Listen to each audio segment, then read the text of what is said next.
ఈ సమాజంలో మానవ విలువలు ఇంత దిగజారాయా? ఇంత దారుణమైన కండిషన్స్ మన సొసైటీలో ఉన్నాయా అని చెప్పడానికి రీసెంట్‌గా ఒక మర్డర్ మిస్టరీ. అది కూడా మన దేశం మొత్తం అందరూ తెలుసుకోవాల్సిన అంశం అన్నమాట. కొత్తగా పెళ్ళైన భార్యాభర్త. వాళ్ళిద్దరూ మధ్యప్రదేశ్ చెందిన వాళ్ళు. ఇండోర్‌కి చెందిన వాళ్ళు. వాళ్ళిద్దరూ కలిసి పెళ్ళయింది కదా అని చెప్పి సరదాగా మేఘాలయకెళ్లారు. మేఘాలయకెళ్ళింది పెళ్లి చేసుకున్న తర్వాత సంవత్సరం తర్వాతో, 2 ఏళ్ల తర్వాతో కాదు. కేవలం కొన్ని రోజుల తర్వాత.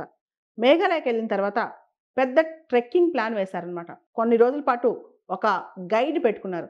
తర్వాత ఆ గైడ్‌ని మీరు అవసరం లేదు ఎళ్ళిపోండి. మేము చేసుకుంటాం అని చెప్పి ఎళ్ళిపోయారు.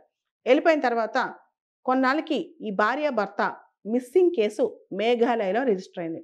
ఈ కేస్ ఎంత హైలైట్ అయిందంటే నిజంగా వీళ్ళని ఎవరైనా చంపేశారేమో, ఎవరైనా వీళ్ళని కిడ్నాప్ చేశారేమో, ఇలా చాలా దూరం వెళ్ళిపోయిందనమాట.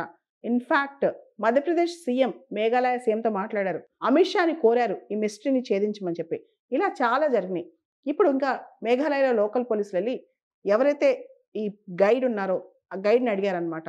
వీళ్ళని లాస్ట్ ఎక్కడ వదిలిపెట్టాడు ఈ గైడ్ అని చెప్పి ఆ క్లూ తీసుకొని పెద్ద ఆ వ్యాలీస్ అన్నీ దాటుకొని పెద్ద గార్జ్, చాలా పెద్ద గార్జ్ దగ్గరికెళ్లారు. దాదాపు 3000 ఫీట్ గార్జ్.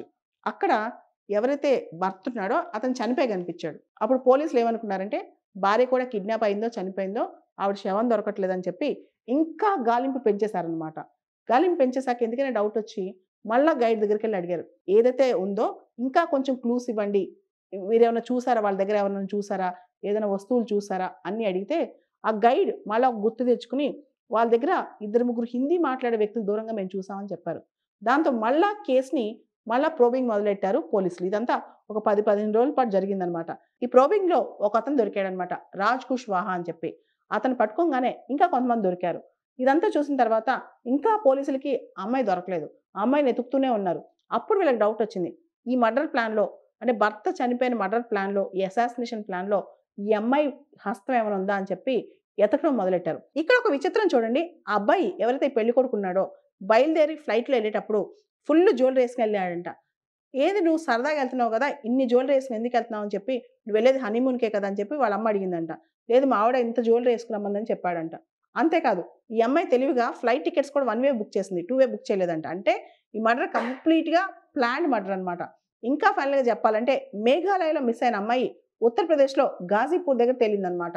ఒక భార్య పెళ్ళైన కొద్ది రోజులకే భర్తని అంత ఘాతుకంగా హీనాతిహీనంగా చంపాల్సిన అవసరం ఏంటి? ఒక మనిషి నచ్చలేదా? నచ్చాడా? వద్దా? కాదా? అవునా? కాదా? అనేదానికి దానికి చాలా ఆప్షన్స్ ఉంటాయన్నమాట.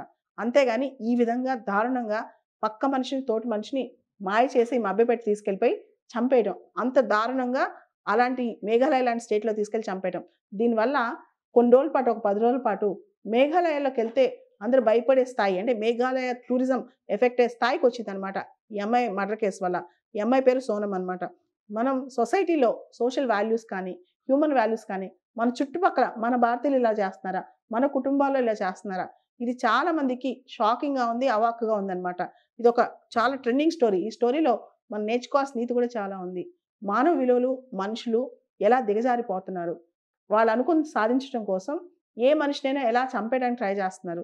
ఇదంతా చూస్తుంటే సమాజంలో మార్పు చాలా అర్జెంట్‌గా రావాలి. వివాహ వ్యవస్థలో కూడా మార్పు రావాలన్నమాట. అంటే ఒక పెళ్ళైన తర్వాత 10 రోజులు కూడా కలిసి లేకుండా అండ్ చంపేంత భావజాలం ఎందుకొస్తదనేది ఇక్కడ మనం ఆలోచించాల్సిన విషయం.